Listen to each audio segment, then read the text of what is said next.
Hey everybody, it's Tripl-L and now let's talk some Dragon Ball Super. Specifically this time focusing on Zeno, the Omni King. This video is going to be a bit of a speculation discussion type video. So let's just get right into it, talking about Zeno, the king of all, the Omni King.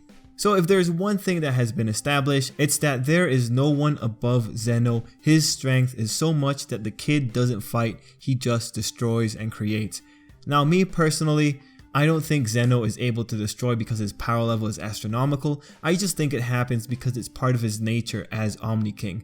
It's an ability granted by the virtue of being Omni King. But this video isn't about that. With this video, what I want to tackle is there anything above Zeno? Is there anything that makes Zeno their child? I was going to say another word there, but not going to do it. Is there anything that he has to abide by? Is there anything that he can't control? Is there anything that is stronger than him? And when I say stronger, I really do mean in quotations. Well, let's start this breakdown by starting at Zeno's title. Is Zeno really Omni? And what I mean by that is he really all? Since Omni is a Latin prefix denoting all. We know that Omni is a prefix for a few words: omniscient, omnipotent, and the one that will shape this discussion, omnipresent. Omnipresent, in other words, means being everywhere all at the same time. For someone who's omnipresent, there is no past or future. Everything simply happens now or has happened a long time ago simultaneously. You might already have an inclination of where I'm going with this. Let's put aside trying to rationalize what omnipresence looks like. We'll do that later. Let's look at the question, what has power over Zeno? What can't Zeno fight against? And the answer is right in front of us. It's time. Zeno can't fight time. Because see, if Zeno was truly omnipresent, if he was truly everywhere at once, he wouldn't just be in a place outside of the 12 universes. He would be in a domain outside of time at the very least. In other words, there would never be two Zeno.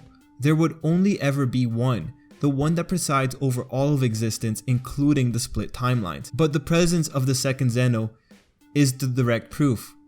Guys, I can't stress enough how important that fact is. Zeno has to obey the rules of time.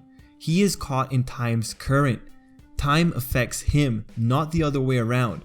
Or at least, that's what I want to say. But before we can say that one trumps the other, we have to ask actually, can Zeno affect time? Thankfully, the anime has shown us an excellent example where we can start to try and rationalize this.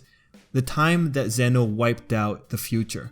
Now guys, things are about to get confusing because we're going to talk about time and there's a lot of different interpretations. So dependent on how you conceptualize time, this may not make sense for you.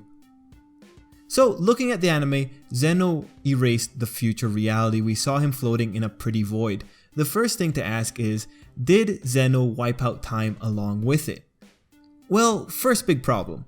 What does a place without time look like? How do we conceptualize that? Is it a place that you go to stay there for what you perceive as a century and then return to your time and no time has passed?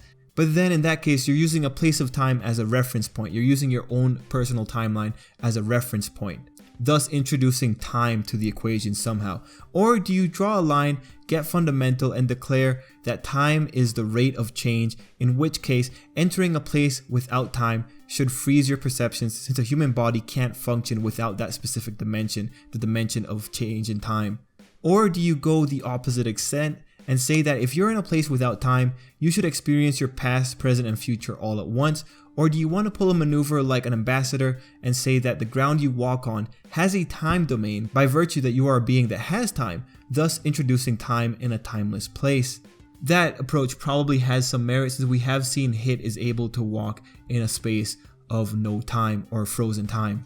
The point overall is that saying that Zeno wiped out time as well gets dangerous unless we assume the writers didn't think it through and just decided to make a mess.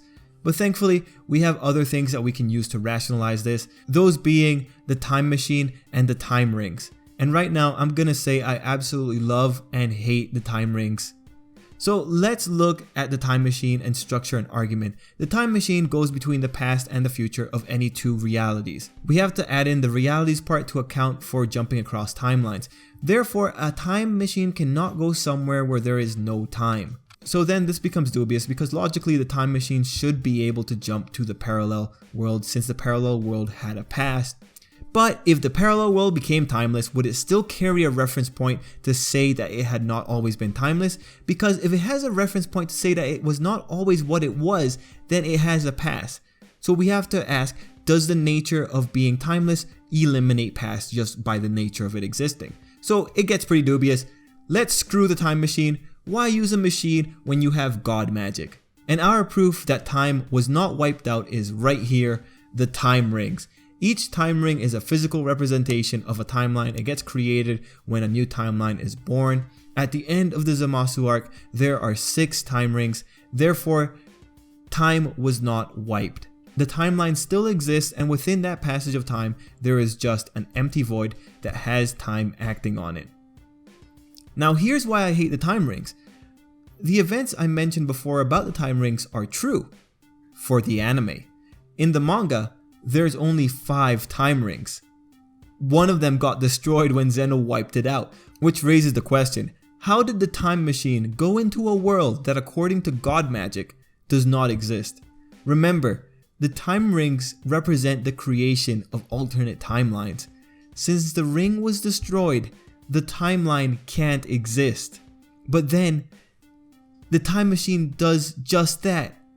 It proves that it exists, which means that in the manga, we can go to worlds that are outside of the supervision of the gods.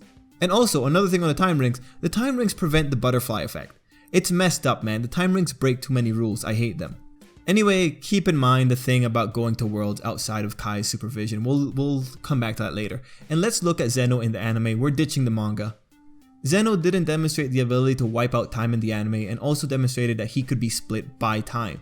That implies that time is stronger than him by virtue that it affects him and he can't affect it.